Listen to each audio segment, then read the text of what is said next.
الحمد لله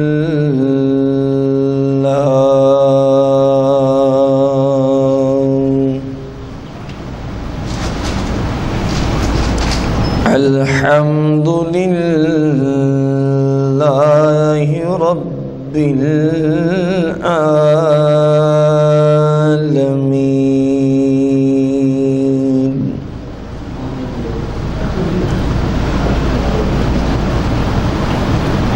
والصلاة والسلام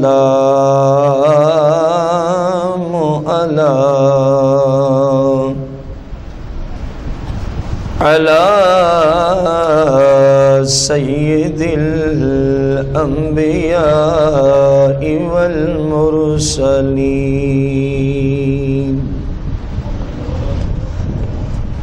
وعلى آله وأصحابه وأزواجه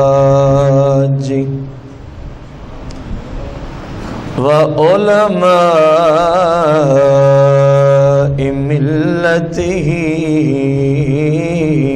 أجمعين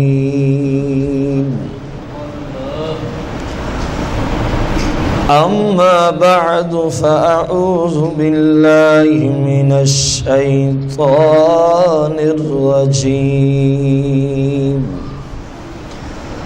بسم الله الرحمن الرحيم قال الله تبارك وتعالى في القرآن المجيد والفرقان الحميد في شان حبيبه عليه الصلاة والتسليم من يطع الرسول فقد أطاع الله آمنت بالله صدق الله العظيم وصدق رسوله النبي الكريم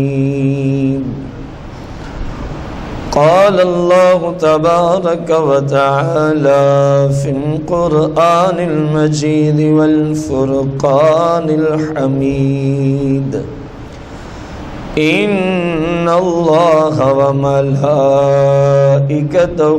يصلون على النبي يا أيها الذين آمنوا صلوا عليه وسلموا تسليما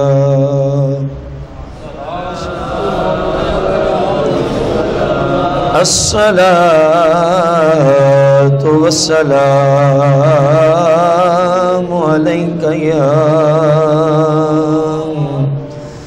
يا سيدي يا رسول الله الصلاة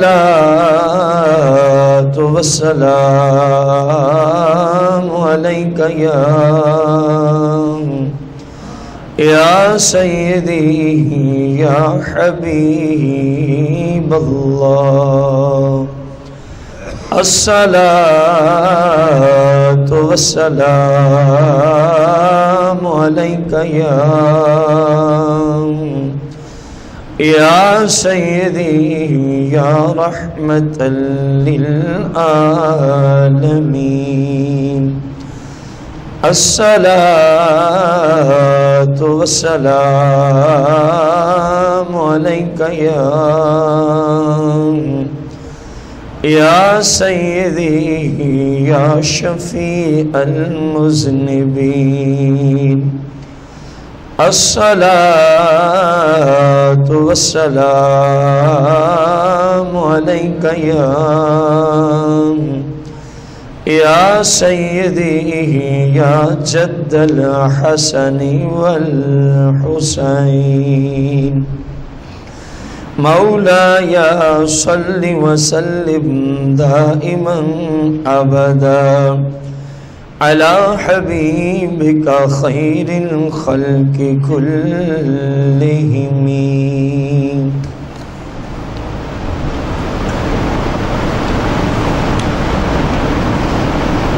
حمد و صلات کے بعد ہمارے آج کے جمعۃ المبارک کے خطبے کا جو موضوع ہے،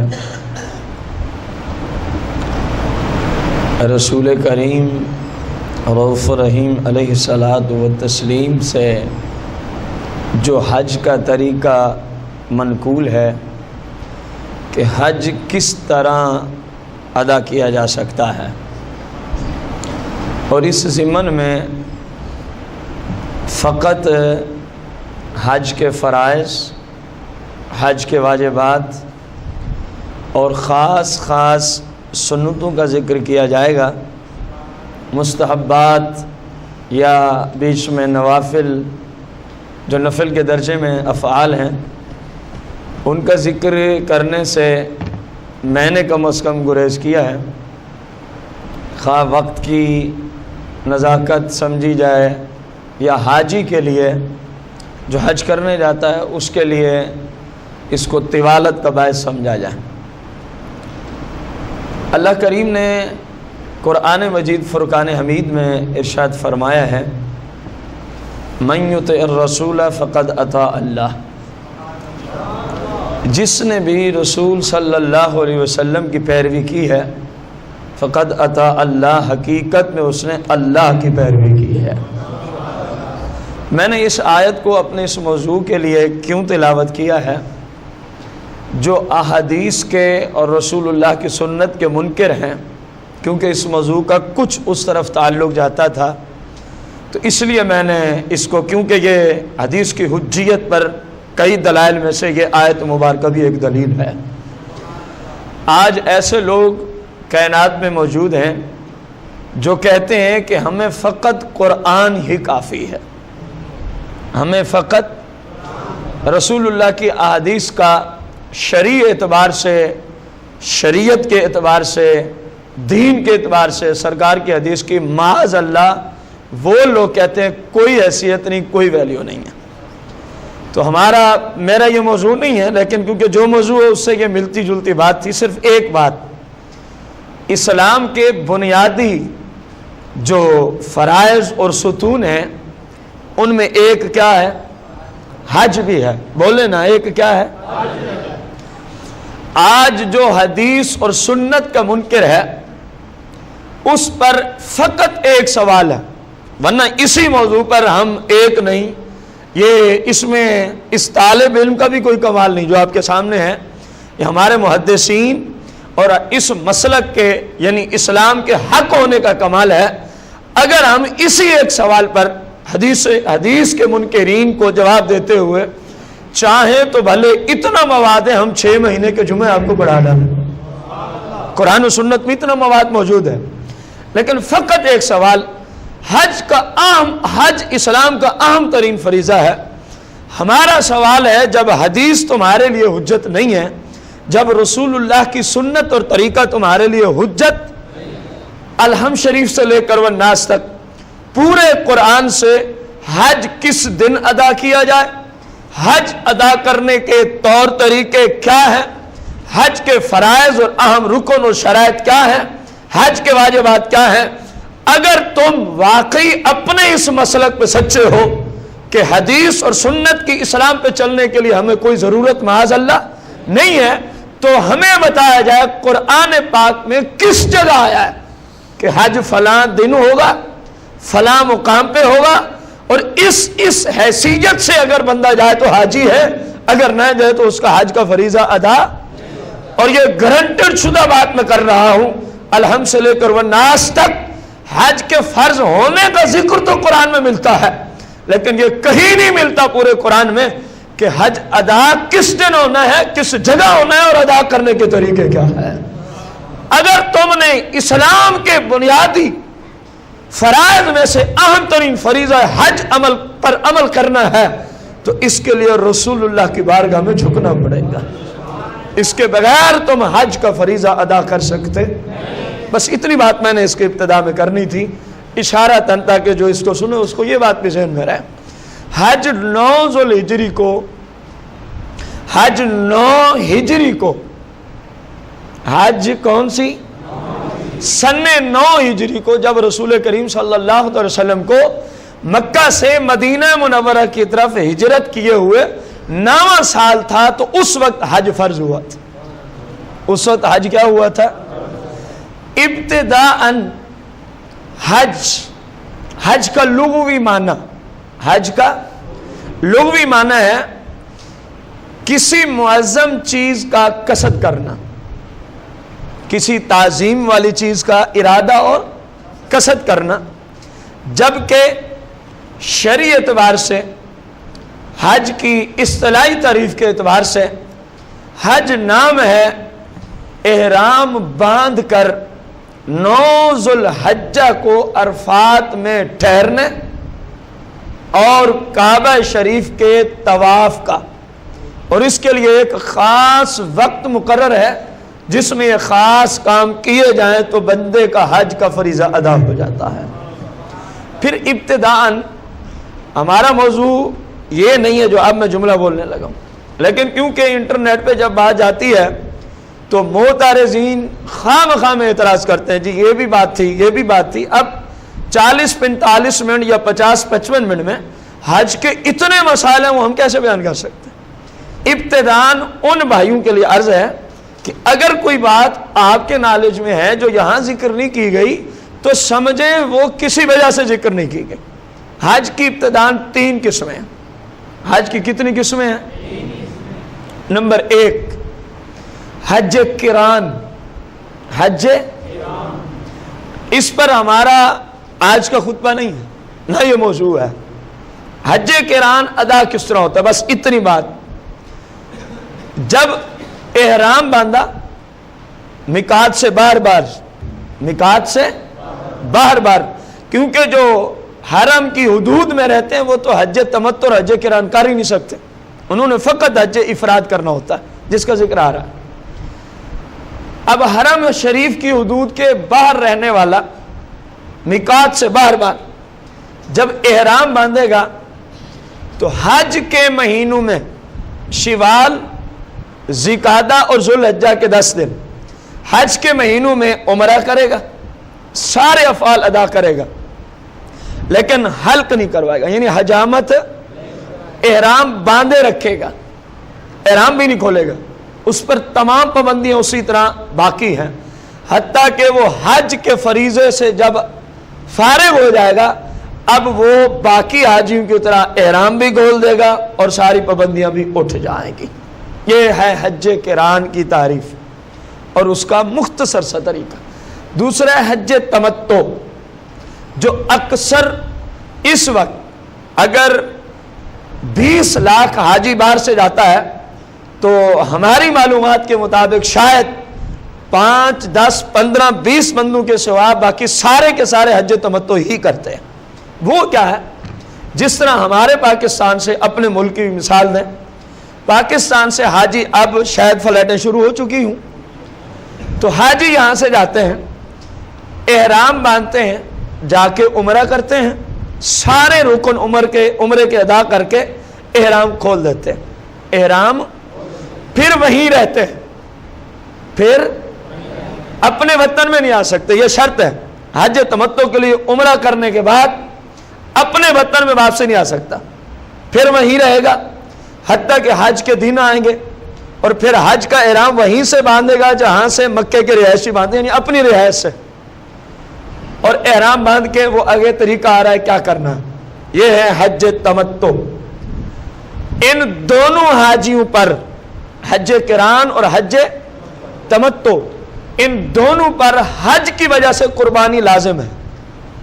مال کی وجہ سے تو مال کو الگ دیکھا جائے گا، حج کی وجہ سے حج تمتع کرنے والے پہ بھی قربانی لازم اور حج قران کرنے والے پہ بھی قربانی. تیسرا حج افراد، جس میں عمرہ نہیں ہے، فقط حج کا احرام. 7 ذوالحجہ کو یا 8 ذوالحجہ کو مکہ کی یا کسی بھی جگہ سے اس نے کیا باندھا؟ احرام، اور نیت کی ہے کہ میں اللہ کی بارگاہ میں حج کا فریضہ ادا کرنے جاؤں۔ یہ حج افراد ہے، اور حج افراد والے پر حج کی وجہ سے قربانی لازم نہیں ہوتی، حج کی وجہ سے قربانی لازم۔ یہ مختصر سی حج کی 3 اقسام۔ اب ہے حج کا طریقہ، جو اصل چیز جس کی وجہ سے آج کا یہ موضوع رکھا گیا۔ حج کا طریقہ آسان سا طریقہ، حج کا پہلا دن 8 ذوالحجہ ہے، پہلا دن۔ ہاں اگر 7 ذوالحجہ کو بھی یہ کام کر لے جو آگے آ رہے ہیں تو اسلام میں اس کی اجازت ہے۔ جس طرح آج کل رش کی وجہ سے، زیادہ افراد کی وجہ سے سعودیہ حکومت کی طرف سے 7 ذوالحجہ کو یا حاجیوں کو کہا جاتا ہے جو تیاری کرو مینا کے لیے، تو یہ بالکل ٹھیک ہے، یہ بالکل کیا ہے، کوئی اس کو خلاف سنت نہ سمجھے۔ فقہاء احناف نے لکھا ہے کہ یہ بھی بالکل ٹھیک ہے، 7 ذوالحجہ کو بھی جا سکتا ہے۔ 7 یا 8 ذوالحجہ کو سب سے پہلا کام حاجی کرے گا احرام باندھنا۔ کیا کرے گا؟ احرام باندھنا۔ یہ فرض ہے، یہ حج کے فرائض میں سے ایک فرض ہے۔ اب یہ ایک الگ بات ہے، احرام سے پہلے چاہے غسل کرے، چاہے احرام سے پہلے وضو کر لے، چاہے تو غسل کر لے چاہے تو وضو کر لے۔ احرام باندھنا 8 یا 7 ذوالحجہ کو فرض، اپنی رہائش یعنی مکہ سے جس جگہ وہ ٹھہر رہا ہوتا ہے وہاں سے وہ احرام باندھے گا۔ 2 رکعت نماز ادا کرنا احرام باندھنے کے بعد، اگر وقت مکروہ نہ ہو، اگر وقت مکروہ نہ ہو۔ حج کی نیت کرنا، حج کی، اے اللہ میں حج کا ارادہ کرتا ہوں، اسے میرے لیے آسان فرما دے، اور میں فقط تیری رضا حاصل کرنے کے لیے حج کی نیت کر رہا ہوں، اور میں فقط تیری رضا حاصل کرنے کے لیے حج کی نیت کر رہا ہوں۔ تلبیہ پڑھنا کم از کم احرام باندھنے کے بعد حج کی نیت کے متصل ساتھ کم از کم 1 مرتبہ، کم از کم 1 مرتبہ تلبیہ، جس کو لبیک پڑھنا بھی کہتے ہیں، اس کا حاجی پر اتنی آواز سے پڑھنا جس کو کم از کم اس کے اپنے کان سن لے، یعنی دل ہی دل میں پڑھ لیا تو سمجھے حج نہیں ہوا، تو سمجھے حج نہیں ہوا۔ یہ حاجی پر اہم ترین مسئلہ ہے 8 ذوالحجہ، کیونکہ اگر ابتدا میں ہی ایسا کام ہو گیا جس کی وجہ سے حج نہیں ہوگا تو اگلے افعال کا فائدہ ہی کوئی نہیں، اگلے افعال کا فائدہ ہی کوئی نہیں۔ اب حاجی اس وقت سے لے کر 10 ذوالحجہ کے دن تک، جب تک بڑے شیطان کو کنکریاں نہیں مارنے کا وقت آتا، اس وقت تک تلبیہ کی ہی کثرت کرتا رہے۔ 8 ذوالحجہ سے یا 7 ذوالحجہ جب بھی وہ مکہ سے مینا کی طرف رواں ہوا، کیا پڑھتا رہے گا؟ کثرت کے ساتھ تلبیہ پڑھتا رہے گا، لبیک اللہم لبیک لا شریک لک لبیک ان الحمد والنعمت لک والملک لا شریک لک۔ یہ تلبیہ ہے، اس کو حاجی کثرت سے پڑھتا رہے گا۔ کس وقت سے کس دن اور کس حالت تک پڑھتا رہے گا؟ اب سے 10 کو جو بڑے شیطان کو کیا مارنی ہے، اس وقت تک کثرت کے ساتھ حاجی کی ذمہ داری ہے کہ وہ تلبیہ کو پڑھتا رہے، وہ تلبیہ کو پڑھتا رہے۔ جب سورج نکل آئے اچھے طریقے سے، اب مینا کو جانا، اپنی رہائش سے مینا کو جانا، یہ سرکار کی سنت، آج کی سنتوں میں سے یہ سنت۔ آج کون سے دن کی بات چلائے بیٹھے ہیں؟ آج تو پھر ہر روز ہی آج ہے، آپ نے یاد تو نہ کیا؟ 8 ذوالحجہ، 8 ذوالحجہ کی ظہر سے، کیونکہ صبح کی نماز تو اپنی رہائش مکہ پہ یہ نہیں پڑھنی، ظہر سے لے کر 9ویں کی صبح تک 5 نمازیں حاجی مینا میں ادا کرے، یہ سنت مبارکہ ہے۔ یہ کیا ہے؟ سنت مبارکہ ہے۔ اب یہ حج کا پہلا دن پورا ہو گیا، 8 ذوالحجہ، حج کا دوسرا دن 9 ذوالحجہ۔ جب سورج خوب چمکا ہے 8-9 کے ٹائم کے قریب، یا وہی بندہ دیکھ سکتا ہے کتنے بجے صحیح معنوں میں سورج، اس سے پہلے بھی جائے تو کوئی حرج نہیں ہے، لیکن سنت یہی ہے جب 9 ذوالحجہ کو سورج خوب چمکے تب مینا سے عرفات شریف کو جانا، تب مینا سے عرفات شریف کو جانا، یہ سرکار کی سنت مبارکہ، پہلے بھی جا سکتا۔ دوسرا کام 9 ذوالحجہ کو جو حاجی نے کرنا ہے، یہ حج کا اہم ترین رکن ہے، یہ ہے وقوف عرفات۔ اب آپ ذہن میں رکھیں کہ حج کس چیز کا نام ہے؟ 9 ذوالحجہ والے دن بندہ عرفات کے میدان میں احرام اور نیت کے ساتھ پہنچ جائے تو یہ حج کا اہم ترین رکن اس نے ادا کر لیا، بس بیٹھے ہی رہنا ہے۔ حج میں کسی کے پیچھے نماز پڑھیں گے حج ادا ہوگا ایسی کوئی بات، یا حج میں اتنی رکعت نماز پڑھیں گے تو حج ادا ہوگا ایسی کوئی بات۔ حج بس یہ ہے، یہ ہے اہم ترین رکن۔ اگر کسی کا یہ رہ گیا تو سمجھے وہ حج کرنے والا ہی نہیں ہے۔ 9 ذوالحجہ کو کہاں ٹھہرنا؟ میدان عرفات میں، اور کعبہ مشرفہ میں بھی ٹھہرنے سے یہ رکن ادا نہیں ہوگا۔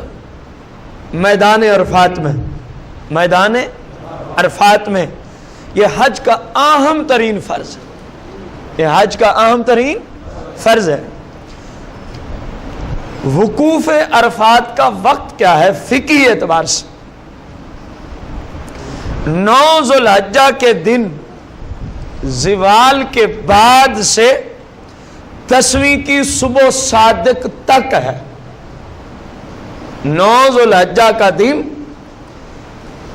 زوال کے بعد سے 10 ذوالحجہ کی صبح جب تک سحری کا ٹائم وہاں باقی ہے تو وقوف عرفات کا وقت بھی کیا ہوگا؟ باقی ہوگا۔ ہاں یہ اور بات ہے، زوال کے بعد 9 ذوالحجہ کو غروب آفتاب سے پہلے پہنچنا یہ حج کے واجبات میں سے ایک واجب ہے۔ اگر یہ واجب چھوٹ گیا تو دم لازم آ جائے گا۔ ان دونوں باتوں میں فرق ہے۔ ایک ہے 9 ذوالحجہ کو بندہ زوال کے بعد اور غروب آفتاب سے پہلے عرفات کے میدان میں، اب اس پہ کوئی دم نہیں ہے۔ دوسری صورت ہے کسی وجہ سے 9 ذوالحجہ کا پورا دن وہ مغرب تک جا ہی نہیں سکا، کسی وجہ سے نہیں جا سکا۔ اب اس بندے کا یہ اہم فریضہ ادا کرنے کے لیے شریعت نے اس کو یہ جو اگلی رات شروع ہو گئی ہے، 9 ذوالحجہ کا دن گزرنے کے بعد جو رات سعودی عربیہ میں جب تک وہاں اس دن 10 ذوالحجہ کی صبح سحری کا ٹائم باقی ہے، پوری رات میں یہ بندہ کسی وقت بھی عرفات میں چلا جائے تو حج کا اہم رکن ادا ہو جائے گا۔ البتہ کیونکہ مغرب تک جانا اس پر واجب تھا، وہ چھوٹ گیا تو اب دم دینے سے اس کی جان چھوٹے گی، لیکن حج ادا ہو جائے گا۔ کتنا فرق ہے! ہمارے یہاں اکثریت حاجیوں کو اس بات کا علم نہیں ہوتا، اگر مغرب تک نہ گئے تو سمجھتے ہیں حاجی فوت ہو گیا۔ ایسی بات نہیں، آپ مغرب سے صبح صادق تک سحری کا وقت جب تک باقی ہے کسی وقت بھی بھلے 5 منٹ کے لیے عرفات میں چلے جائیں، آپ کا حج کا اہم رکن ادا ہو گیا۔ البتہ مغرب سے پہلے جانا واجب تھا، وہ واجب چھوٹ گیا، اس وجہ سے حاجی کو کیا دینا پڑے گا؟ ایک بکرا، وہ بھی حرم شریف کی حدود میں ذبح کرانا ہوگا یا کرنا ہوگا، حج ادا ہو جائے گا، حج ادا ہو جائے گا۔ اگر کسی شخص کا کسی وجہ سے 9 ذوالحجہ زوال کے بعد سے 10 ذوالحجہ کی صبح صادق تک وہ عرفات کے میدان میں نہ پہنچ سکا، اگر کسی وجہ سے، تو تو اس شخص کا حج فاسد ہو گیا. اب اس پہ حج کی قضا فرض ہے جو کہ اگلے سال ادا کی جا سکتی. اس کے بغیر اس کا کوئی حل نہیں. اس کے بغیر اس کا ایک دم نہیں، بھلے ہزاروں کروڑوں اونٹ بھی ذبح کرا دے تو حج اب دوبارہ اگلے سال، کیونکہ وہ وقت ہی ختم ہو گیا، وہ وقت ہی وقوف عرفات کا ختم ہو گیا. اگر کوئی شخص سورج غروب ہونے سے پہلے حدود عرفات سے باہر چلا گیا، کس دن کی بات چلا رہے ہیں؟ آج کا دوسرا دن جو 9 ذوالحجہ ہے. اگر کوئی حاجی وقوف عرفات کرنے والا عرفات کے میدان، اس کے جہاں جہاں بھی میدان سے نکلنے کے راستے ہیں نا، حکومت سعودیہ نے بڑے بڑے بورڈ لگائے ہوئے، بہت بڑے بڑے کہ دور سے نظر آتے ہیں کہ اس سے آگے عرفات کی حد ختم ہو جائے گی. اب کوئی نہ دیکھے تو اس کی اپنی سمجھ. انہوں نے اپنی کوشش اتنی کی ہے کہ بندے کی سوچ سے بھی زیادہ بورڈ لگا دی تاکہ کسی کا مسئلہ نہ بن جائے. اب اگر کوئی حاجی 9 ذوالحجہ والے دن سورج غروب ہونے سے پہلے پہلے عرفات کے میدان سے باہر چلا گیا اور واپس نہ آیا تو اب اس حاجی پر دم لازم ہوگا. اب اس حاجی پر کیا ہوگا؟ فریضہ ادا ہو جائے گا حج والا. لیکن کیونکہ وہاں تک رہنا اس پر واجب تھا مغرب تک، اس نے واجب کو توڑ دیا، لہذا دم دے گا تو پھر ہی جان چھوٹے گی. ہاں اگر واپس آ گیا پھر مغرب کے بعد چلا گیا، اب اس پہ دم نہیں ہوگا. اب دم جو ہوا تھا وہ ختم ہو جائے گا، جو دم لازم آیا تھا وہ کیا ہو جائے گا؟ ختم ہو جائے گا. 10ویں کی رات مزدلفہ میں ٹھہرنا یہ سنت مبارکہ ہے. 10ویں کی رات مغرب اور عشاء کی نماز کو عشاء کے وقت میں مزدلفہ میں جا کے اکٹھے پڑھنا یہ واجب ہے. یہ کیا ہے؟ یہ لازمی کرنا ہوگا. اب مسئلہ آ رہا ہے وقوف مزدلفہ کتنی دیر کے لیے بندہ بیٹھے تو ادا ہوگا؟ یہ بڑا اہم مسئلہ ہے. بہت سارے حاجی بیچارے ساری رات بیٹھے رہتے ہیں، جب وقوف مزدلفہ کا وقت آتا ہے اس سے 2 منٹ پہلے چلے گئے، ان کا واجب چھوٹ گئے. پوری رات اس کا ٹائم نہیں ہے. غور سے سنیں، خصوصاً وہ جو حج پہ جا رہے ہیں یا جن کے رشتہ دار جا رہے ہیں وہ لازمی ان کو یہ بات بتائیں، بلکہ ممکن ہے تو پورا بیان ہی ان کو سنا دیں. سبحان بھائی سے کسی بھی طریقے سے لیا جا سکتا ہے، بغیر پیسوں کے. USB لے جائیں اور بغیر پیسوں کے ان سے لے آئیں. اب غور کریں اس کا وقت کیا ہے. 10 ذوالحجہ کی رات کو صبح صادق کے بعد کچھ لمحات، کچھ دیر، کچھ منٹ مزدلفہ کی حدود میں بیٹھنے سے واجب ادا ہو جائے گا. صبح صادق سے پہلے میں اس کی مثال دوں. ایک حاجی نے عشاء کی نماز مزدلفہ میں جا پڑھی. میں اس کی ٹائم سے آپ کو مثال سمجھاؤں، مسئلہ بڑا عام ہے. اور وہاں فرض کیا سعودیہ میں جس وقت یہ مسئلہ پیش ہے، ہم نے فرض کیا وہاں صبح صادق کا ٹائم ہوتا تھا 4:30 میں. اب نماز فجر کا ٹائم کیا ہو گیا؟ شروع. ساری رات اس نے مزدلفہ میں گزاری، لیکن 4:15 پر وہ مزدلفہ کی حدود سے نکل کے مینا کی طرف جلدی کرتے ہوئے نکل گیا. حالانکہ صبح صادق کس وقت شروع ہونی تھی؟ اس بندے کا واجب چھوٹ گیا، اس پر دم لازم آ گیا. ساری رات مزدلفہ میں نہ جائے کچھ نہیں ہوتا، کوئی دم لازم نہیں آئے گا. البتہ جب صبح صادق کا وقت ہو اس کے بعد فقط 5 منٹ کے لیے چلا جائے، بیٹھ کے واپس آ جائے، اس کا واجب ادا ہو جائے. یہ ہے وہ اصل وقت وقوف مزدلفہ کا. بات سمجھ میں آ گئی؟ ساری رات گزارنا صبح صادق سے پہلے پیچھے جتنا وقت بھی ہے یہ سرکار کی سنت ہے، واجب نہیں ہے.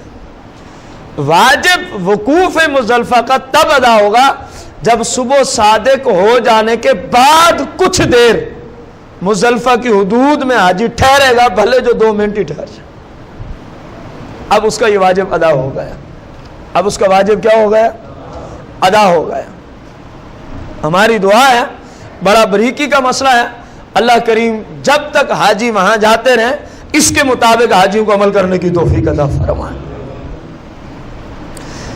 اور اگر پہلے چلا گیا، جس طرح میں نے ابھی مسئلہ بیان کیا، صبح صادق نہیں ہوئی تھی اور وہ چلا گیا مینا کی طرف، جلدی بھی تو ہوتی ہے نا بعض حاجیوں کو، ایسی جلدی کہ وہ کیا کرنا ہے کہ الٹا نقصان ہو جائے، تو اس پہ دم لازم آ جائے گا۔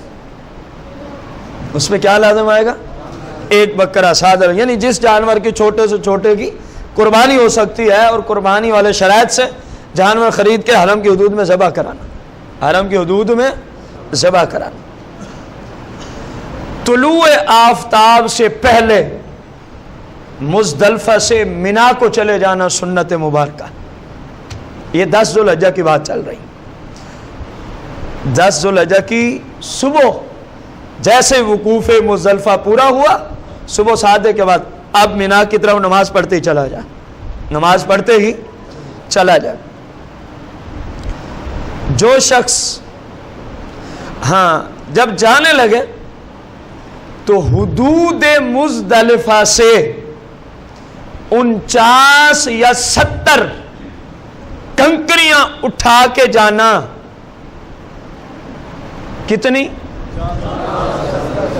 جس نے 12ویں کی کنکریاں مار کے واپس آ جانا اس کو 49 کافی ہیں، اس کو، کیونکہ 10 کو 7 ضرورت پڑیں گی، 11 کو 21 اور 12 کو بھی 21 پڑیں گی، تینوں کو جو 7 مارنی ہوتی ہیں 49۔ اور جس نے 13 ذوالحجہ بھی وہیں کنکریاں مار کے آنا ہے وہ 21 اور ملا لیں، 49 اور 21 کتنی ہو گئی؟ 70 ہو گئی۔ مزدلفہ کے علاوہ بھی کسی جگہ سے کنکریوں کو اٹھانا چاہے تو اسلام میں اس کی اجازت، اس کو شرعاً اجازت ہے، کہیں سے بھی اٹھا سکتا ہے، لیکن بہتر فقہا اسلام نے لکھا مزدلفہ سے ہی کنکریوں کو چن لے۔ کتنی چننی ہے حاجی نے؟ اگر 12ویں کو مغرب سے پہلے مینا کی حدود سے باہر چلا جائے تو پھر 49 کافی ہے۔ اگر وہ چاہتا ہے کہ میں کتنی کو جاؤں گا، اور ہمارا مشورہ ہے کہ 13 والی کنکریاں مار کے جائے۔ کیوں؟ سرکار صلی اللہ علیہ وسلم نے فرمایا، یہ مکمل بیان تو اگلے جمعے پہ آئے گا، اس کا موضوع ہوگا حج کی فضیلت، حج کی فضیلت۔ ادھر میں فقط اشارہ کر دوں کہ مشورہ جو دیا کہ 13 کو جائے، فرمایا جب تم شیطان کو حاجی ایک کنکر مارتا ہے نا، اللہ کریم اس ایک کنکر کی برکت سے اس حاجی کا ایسا کبیرہ گناہ معاف کر دیتا ہے جس کی وجہ سے جہنم جانا لازم ہو جاتا ہے۔ تو بندہ گیا تو قسمت سے ہوتا ہے۔ کیا ہو گیا 12 کے بجائے 13 کو کنکریاں مار کے چلا جائے؟ غور کریں نا کتنے گناہ معاف ہو جائیں گے، کبیرہ ترین 21 گناہ۔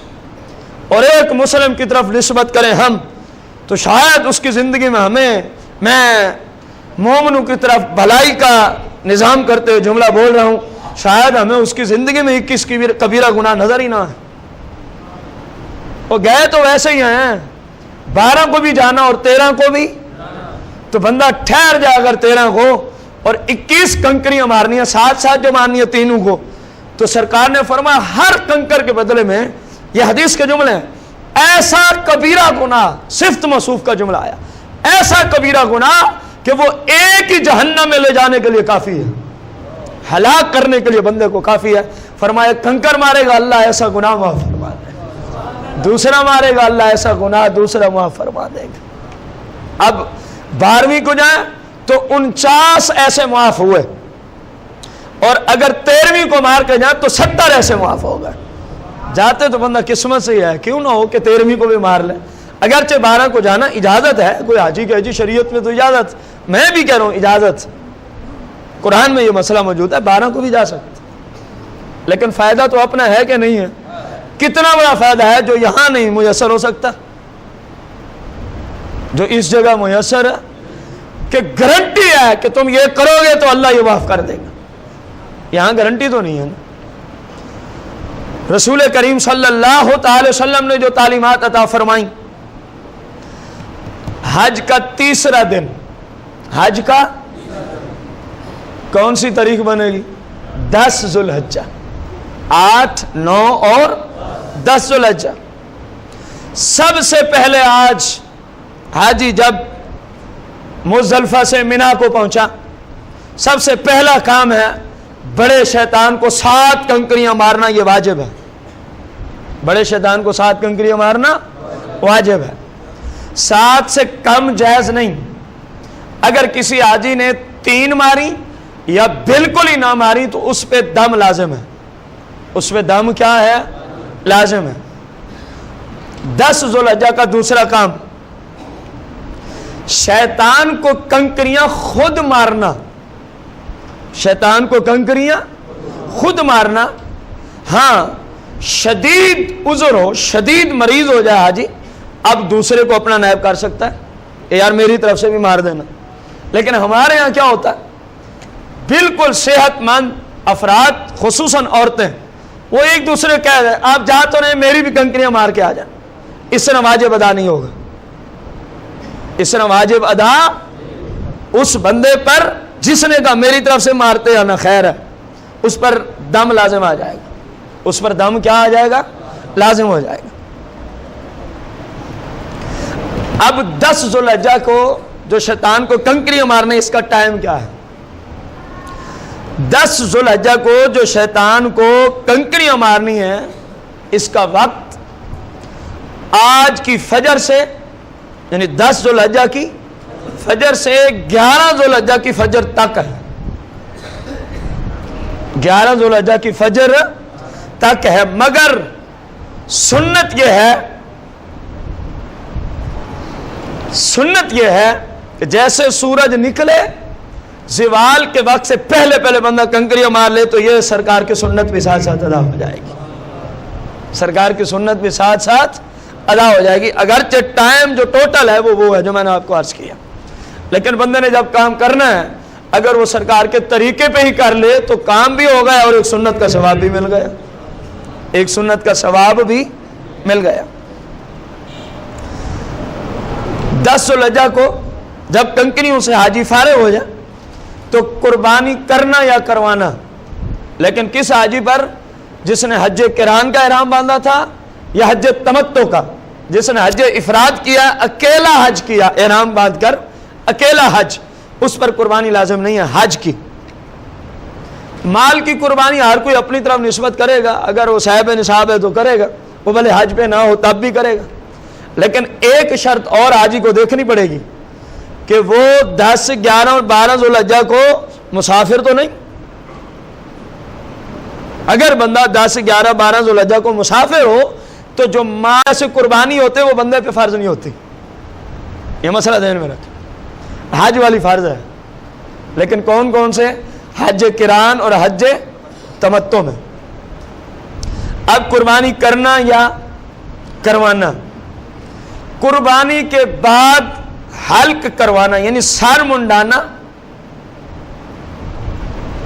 اب اس کی اجازت ہے، چاہے تو مشین، چاہے تو اسرا، چاہے تو کم از کم 1 پورے کے برابر اپنے بالوں کو کینچی کے ساتھ چھوٹا بھی کروا سکتا ہے، اسلام نے اس کی اجازت دی۔ البتہ سرکار صلی اللہ تعالی وسلم نے جنہوں نے حج یا عمرے کے بعد حلق کروایا یعنی بال سرے سے ختم کرا دیے سر کے، ان کے لیے 3 مرتبہ دعا مغفرت فرمائی ہے، اور جو کینچی سے چھوٹے کروائے سرکار نے ان کے لیے 1 مرتبہ دعا فرمائی۔ اتنا فرق ضرور ہے، اتنا فرق ضرور ہے۔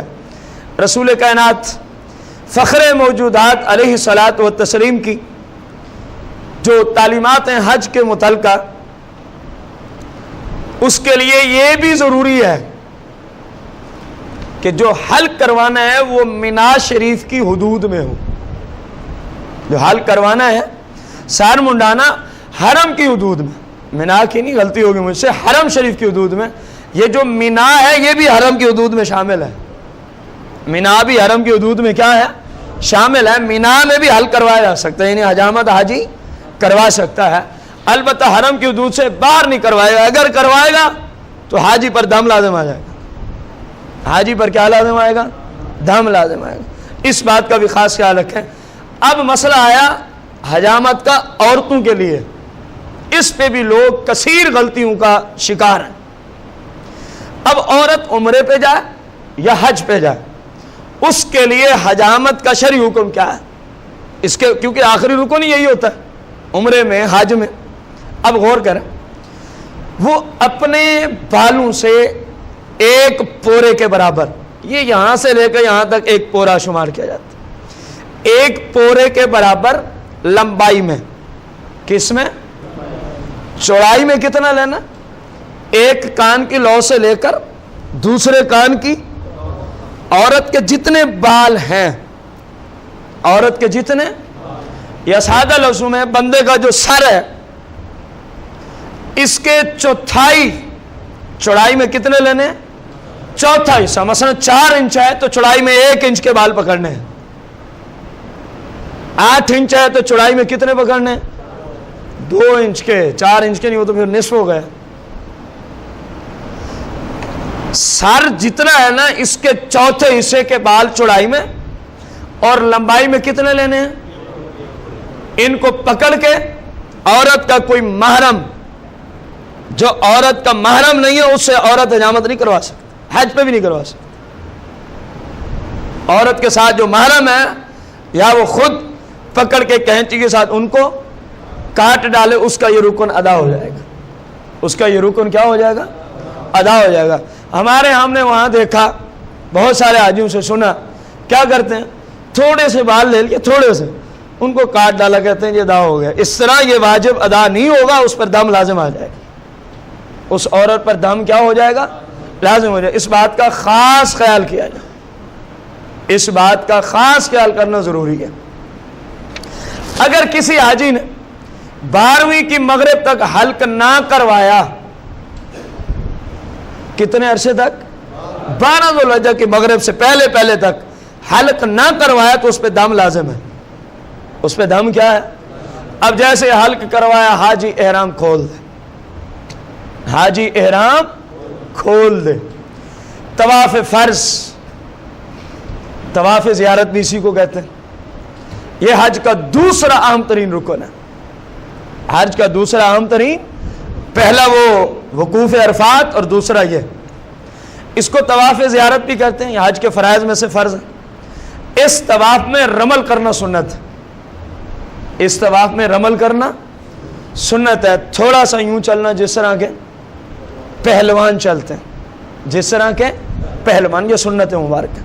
افضل یہ ہے کہ 10 ذوالحجہ کو یہ طواف زیارت کر لیا جائے. اگر کسی وجہ سے نہ کر سکا تو اس کا وقت 10 ذوالحجہ سے لے کر 12 ذوالحجہ کی غروب آفتاب سے پہلے کسی وقت بھی کیا جا سکتا ہے. کسی وقت بھی یہ طواف زیارت کیا جا سکتا ہے. البتہ کسی نے 12 ذوالحجہ تک اس طواف کو نہ کیا تو اب اس کا ایک واجب چھوٹ گیا. اب 13 کو جب جا کے کرے گا تو 7 دم بھی دینا ہوگا، 7 دم بھی دینا، کیونکہ ایک واجب چھوٹ گیا. طواف زیارت خود کرنا یہ شرط ہے، کوئی کسی کی طرف سے طواف زیارت نہیں کر سکتا. اور پیدل کرنا بھی شرط ہے. ہاں شدید عذر ہے، کوئی ایسا مرض ہے کہ وہ حاجی یا حاجن چل نہیں سکتا، تو اب وہاں پر جو صورت حال ہوتی ہے ویل چیئر کی، اس کے ذریعے کرنے کی اجازت ہے. بعض بندے اچھے خاصے صحت مند صرف جان چھڑانے کے لیے یار تھکے ہوئے ہیں، چلو خیر ہے ان کو دو کوئی 150 ریال جان چھوڑ گئی، ان کا یہ فرض ادا نہیں ہوگا. جب فرض رہ جائے تو حج ان کا سمجھے ادا نہ ہو.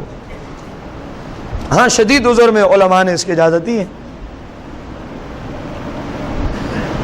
طواف زیارت میں بلکہ ہر طواف میں طواف کی نیت کرنا یہ شرط ہے.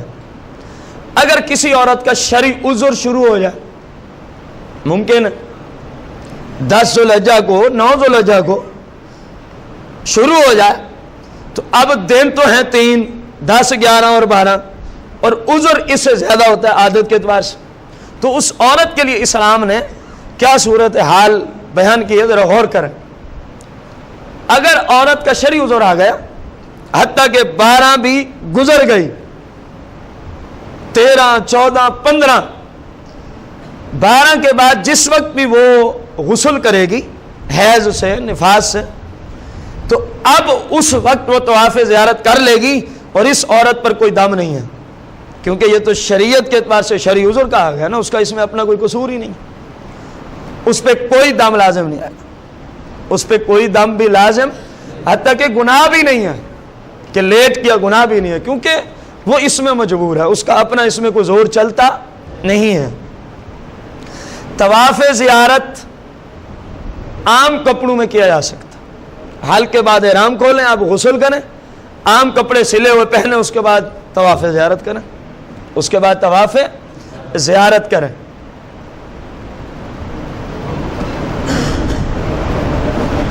طواف زیارت کے بعد 2 رکعت نماز مسجد حرام میں پڑھنا، اللہ تعالیٰ انہیں حاجیوں کو توفیق اور ہمت دے جنہوں نے ہر حال میں مسلمانوں کو تنگ کرتے ہوئے مقام ابراہیم پہ ہی پڑھنی ہوتی۔ ٹھیک ہے، اچھی بات ہے، طواف کے بعد کے نفل مقام ابراہیم پہ پڑھے جائیں، ہمیں بھی پتہ ہے، اچھی بات ہے، لیکن کم از کم اس کے لیے کچھ موقع مال بھی دیکھ لیا جائے۔ اب جو بندہ اتنا رش ہے کہ بندہ ایک بار گر جائے تو بس وہ ختم ہو گیا، اٹھنے کی بھی فرصت نہیں، اتنا رش ہے، قدم اٹھا کے چلنا ہی جہاں ممکن نہیں ہوتا، یوں گھسیٹ کے چلنا پڑتا ہے، اتنا رش ہوتا ہے۔ اب ایک بندہ جناب کعبے کے بالکل قریب کھڑے ہوئے، اس نے نماز شروع کر دی، اب کتنے مسلمانوں کو تنگی ہوگی، یہ وہ خود بہتر جانا۔ اس لیے اسلام نے کہا پوری مسجد حرام میں کہیں بھی آپ یہ 2 رکعت پڑھ سکتے۔ اسی طرح حجر اسود کو چومنے کا معاملہ ہے، حجر اسود کو چومنے کا، اس کے لیے اسلام نے اجازت دی تھی، اگر تیرے جانے کی وجہ سے، چومنے کی وجہ سے کسی کو تکلیف ہوتی ہے تو نہ جا، جہاں سے بھی تو طواف کر رہا وہیں سے یوں ہاتھ بلند کر دے، سرکار نے فرمایا تیرا استلام بالکل ادا ہو گیا۔ ہماری کوشش ہوتی ہے سینکڑوں مسلمانوں کو تنگ کرتے ہوئے، خصوصاً جو طاقتور نوجوان یوں جناب وہ اپنی زور آزمائیں، یوں شرم و حیا نہیں ہے، حرم کے اندر مسلمانوں کو تنگ کر رہے ہیں، جہاں ایک گناہ لاکھ کے برابر وبال پڑتا، اور جا رہا ہے ایک سنت کو اپنانے، اس کو سنت کا درد ہی نہیں ہے، اس کی اپنی وہ کھوٹی عقل اس کو مجبور کرے۔ میں نے اس کو ہاتھ لگانا ضرور ہے، جب سنت والے نے حکم عطا فرما دیا جہاں مرضی کھڑے ہو، اگر کسی کو تکلیف ہوتی ہے وہیں سے ہاتھ بلند کر دو، تیرا استلام پورا ہو گیا۔ جہاں چومنے والوں کی قیامت کے دن مولا کے ناصر جس طرح روایت ہے حجر اسود شہادت اور گواہی دے گا، فرمایا جس نے ہاتھ بلند کر کے استلام کیا وہیں اس کی بھی شہادت اور گواہی پیش کرے گا۔ حجر اسود کون پیش کرے گا؟ حجر اسود۔ تو ان باتوں کا حاجیوں کو چاہیے کہ خیال کریں، کسی مسلمان کو تکلیف نہ دیں پورے حج میں، بلکہ کبھی بھی نہ دیں۔ اب جب 2 رکعت پڑھ لیے تو زمزم شریف کو پیٹ بھر کے پینا، آب زمزم کو پیٹ، یہ سرکار کے سنت مبارکہ۔ طواف زیارت کے بعد سعی کرنا، اس کا ایک خاص اور طریقہ بھی ہے جو ہم نہیں بیان کر سکتے، اگر کوئی جاننے والے نے اس طرح کیا ہے تو سمجھے ہمیں بھی پتہ ہے، ہم نے کسی وجہ سے بیان نہیں کیا، ہم نے کسی وجہ سے بیان نہ کیا، یہ حج کے واجبات میں سے ایک واجب ہے۔ اگر اس نے اس سائی کو ترک کر دیا، چھوڑ دیا، تو اس پر دم لازم ہوگا، اس پر دم کیا ہوگا؟ لازم ہوگا۔ اسی طرح سائی پیدل کرنا یہ بھی واجب ہے۔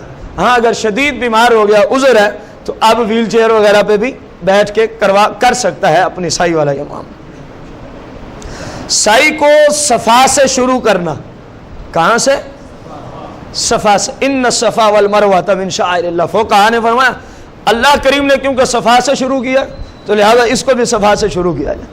اگر کسی نے مروہ سے شروع کیا تو یہ چکر شمار نہیں ہوگا، یہ چکر مروہ سے صفا والا شمار، جب صفا سے پھر مروہ کو جائے گا تو سمجھے ایک چکر ہوا، سمجھے کیا ہوا؟ ایک چکر ہوا۔ اب جب یہ کر لے تو اب مینا کو واپس لوٹ جائے، اب مینا کو واپس، بہت سارے بھائیوں کو دیکھا، بہنوں کو دیکھا، سنا، یہ کرتے ہی اپنے ہوٹل پہ چلے گئے، چلو جی۔ اور سرکار کا طریقہ یہ تھا، سرکار مدینہ صلی اللہ علیہ وسلم، صحابہ اہل بیت، یہ 10 ذوالحجہ کے معاملات کر کے فوراً واپس مینا کی طرف تشریف لے جاتے۔ اب سے لے کر 12 ذوالحجہ کی تاریخ تک اور کنکریاں مارنے کے بعد تک مینا میں رہنا یہ سرکار کی سنت مبارکہ ہے، سرکار مدینہ کی سنت ہے۔ حج کا چوتھا دن 11 ذوالحجہ، 11 ذوالحجہ کو زوال کے بعد جب ظہر کا ٹائم شروع ہو جائے، جب ظہر کا ٹائم شروع ہو جائے، وہاں کی بات جہاں پہ یہ حاجی صاحب پہنچے ہوئے سعودیہ میں، تینوں شیطانوں کو 7 کنکریاں مارنا واجب، 7 کنکریاں مارنا۔ حج کا 5واں اور آخری دن 12 ذوالحجہ، 12 ذوالحجہ کو بھی زوال کے بعد تینوں شیطانوں کو 7 کنکریاں مارنا یہ واجب ہے۔ اب اس حاجی کو اختیار ہے، چاہے تو 12 ذوالحجہ کو غروب آفتاب سے پہلے مینا شریف کی حدود سے باہر چلا جائے، اجازت دی ہے اسلام نے۔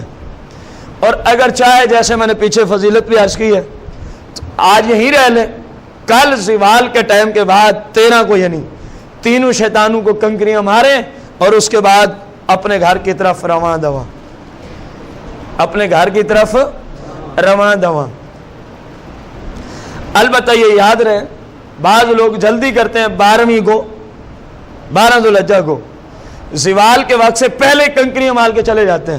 اس طرح کنکریاں مارنا ادا نہیں ہوگا، اس کے ذمہ واجب باقی ہے، دم لازم آ گیا، دم اس پہ زوال کے بعد 11، 12 اور 13 کی جو رمی جمار ہیں یہ زوال کے ٹائم کے بعد کرنی ہے، پہلے کی تو ادا نہیں ہوئی۔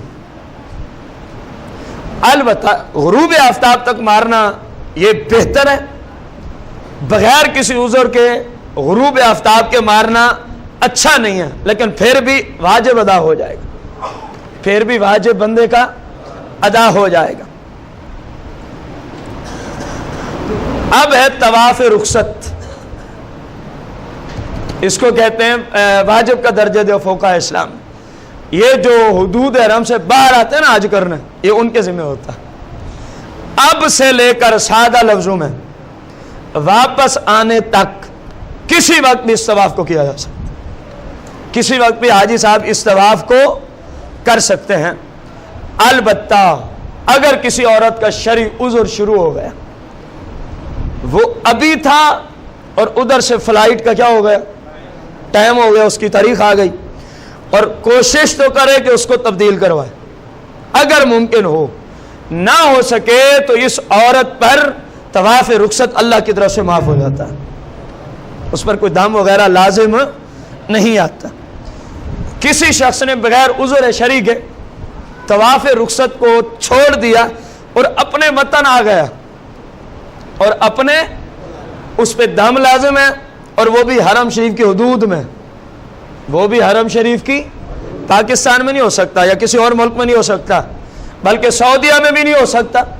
سعودیہ میں صرف وہاں ہو سکتا ہے جو حرم کی حدود میں علاقات، جو علاقے حرم شریف کی حدود میں آتے ہیں۔ یہ بات یاد رہے کہ جن جن کاموں کی وجہ سے دم، جرمانہ یا صدقہ لازم آتا ہے، وہ بندے سے جان بوجھ کے رہ گئے ہوں، بھول چوک کے رہ گئے ہوں، کسی حالت میں رہ گئے ہوں، جو حکم ہوگا وہ حکم ثابت ہو جائے گا۔ یہ نہیں کہہ سکتا جی وہ تو بھولے سے وقوف مزدلفہ رہ گیا تھا، اس کا واجب چھوٹا لہذا اس پر دم لازم آ گیا، بھلے بھولے سے۔ فرق اتنا ہے، جان بوجھ کے چھوڑے گا، ترک کرے گا تو 2 سسٹم ہے، گناہ گار بھی ہوگا، دم بھی لازم آئے گا، اور اگر بھولے سے رہ گیا تو اب گناہ نہیں ہے لیکن دم اب بھی لازم ہے۔ بس حاجی صاحب کو مبارک ہو کہ حاجی صاحب کے حج کے رکن ادا ہو گئے، جس نے یوں کر لیا اس نے سرکار کی سنت کے مطابق اپنے حج کو ادا کر دیا ہے۔ اللہ کریم جتنے حاجی جا رہے ہیں سب کی حفاظت فرمائے، اور قیامت تک جتنے جائیں گے حاجی سب کی حفاظت فرمائے، ان کے صدقے اللہ کریم ہم سب کو حج بیت اللہ کی حاضری اور حج بیت اللہ کا فریضہ ادا کرنے کی توفیق عظیم عطا فرمائے۔ آمین بجاہ النبی الکریم علیہ الصلوۃ والتسلیم۔